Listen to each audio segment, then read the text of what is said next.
जय श्री राम प्रेमी भक्तजनों, प्रेमी भक्तों, बहुत ही महत्वपूर्ण विषय है आज का, जो कि आप सबकी ये शिकायत रहती है कि हमारी मनोकामनाएं पूरी नहीं होती। हम क्या करें? हम नाम जप भी करते हैं, हम भक्ति भी करते हैं, लेकिन फिर भी हमारी मनोकामना पूरी नहीं होती। ध्यान से सुनिएगा, अंत तक बने रहिएगा।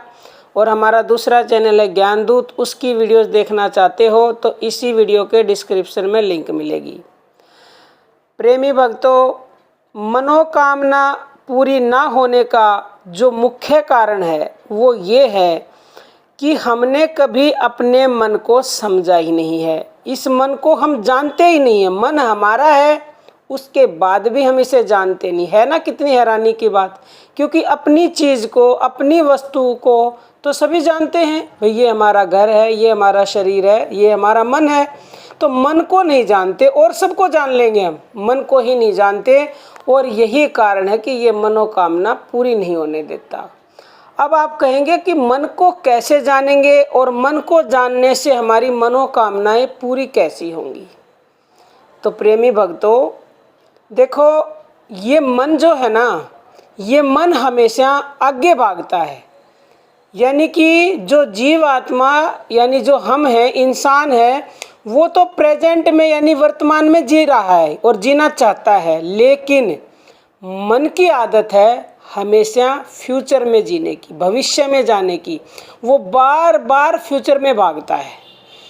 फॉर एग्जाम्पल आप ऐसे समझिए, किसी के पास 1000 रुपये नहीं है, उसने इच्छा की, हे भगवान मुझे 1000 रुपये मिल जाएं तो मैं आपका लाख लाख धन्यवाद करूंगा, बहुत बहुत मेहरबानी होगी आपकी।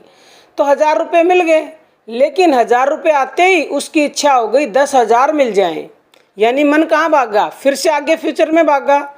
फिर 10 भी मिल गए तो फिर क्या सोचेगा? वो 50 मिल जाएं, फिर लाख मिल जाएं। यानी कि मन वर्तमान में रुक ही नहीं सकता, फ्यूचर में भागता है। तो इसीलिए कितनी इच्छाएं पूरी करेंगे भगवान?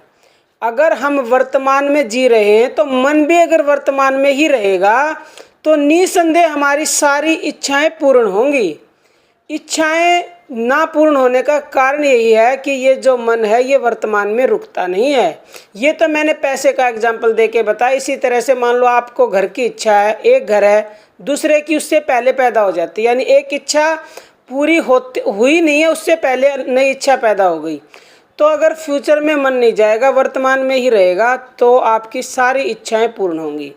अब ये मन वर्तमान में कैसे रहेगा? ये तो बड़ा मेन प्रश्न है। तो देखो, एक तो सबसे बड़ा काम आपको ये करना है कि भगवान का नाम जप तो करना ही है। अंकुश कौन लगाएगा? भगवान लगाएगा, भगवान का नाम। और जब भी ये मन आगे की सोचे तो आपको हमेशा मन को बोलना है कि हे मन, यही ठहरो, मैं वर्तमान में जीना चाहता हूँ तो तुझे भी वर्तमान में ही जीना पड़ेगा और वर्तमान में मेरे साथ ही रहना पड़ेगा। बार बार बोलो इसको। और फिर ये नहीं मानेगा तो वो तो है ही उसका नाम परम शक्तिशाली। वो नाम इसके ऊपर ऐसा अंकुश लगाएगा कि ये चाह के भी नहीं जा पाएगा, क्योंकि इस नाम में शक्ति इतनी है, ताकत इतनी है, इसका प्रभाव इतना है। आप इस नाम को जपो तो ये मन को मानना ही पड़ेगा और आपके साथ रहना ही पड़ेगा, और फिर निसंदेह आपकी सारी मनोकामनाएं पूर्ण होंगी। नाम जप करोगे तो मन वर्तमान में आ जाएगा नाम जप करने से, और जैसे ही मन वर्तमान में आएगा तो तत्क्षण आपकी मनोकामनाएं पूरी होंगी। अगर किसी का नाम जप में मन नहीं भी लगता, बहुत से ऐसे कमेंट आते हैं, आज भी कई कमेंट आए हैं कि हमारा मन नहीं लगता, विचलित होता है और हम परेशान हैं, तो आपको ज़बरदस्ती इसे शुरुआत में पकड़ना ही पड़ेगा।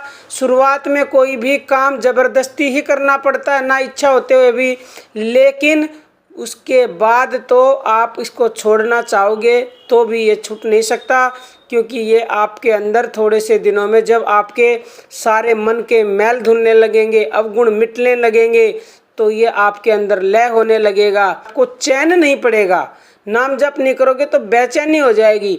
और प्रेमी भक्तों, मैं आपको ये बता दूं, प्रतिदिन ऐसे भी कमेंट आते हैं कि हमें ये लाभ हो रहे हैं, वो लाभ हो रहे हैं, अद्भुत लाभ मिल रहे हैं लोगों को। जो इसका जप करता है निसंदेह उसको अद्भुत लाभ मिलते हैं। लेकिन अगर आप चाहो कि हमें लाभ भी मिल जाए, हमारी मनोकामना भी पूर्ण हो जाए और नाम जप भी ना करें, तो ऐसा तो निसंदेह हो नहीं सकता कदापि।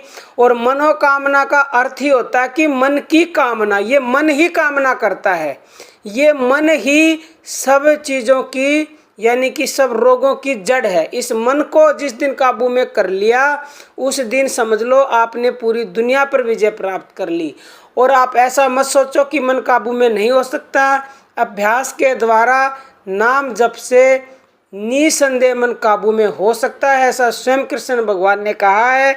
तो आप नाम जप करते हो तो अपने साधना को बढ़ा दीजिए, नहीं करते हो तो अभी इसी पल से इस नाम को कस के पकड़ लो, क्योंकि ये नाम ही कलयुग में आपको भव सागर से पार उतारेगा और कोई साधन है नहीं। प्रेमी भक्तों, आज के लिए इतना ही। जय श्री राम।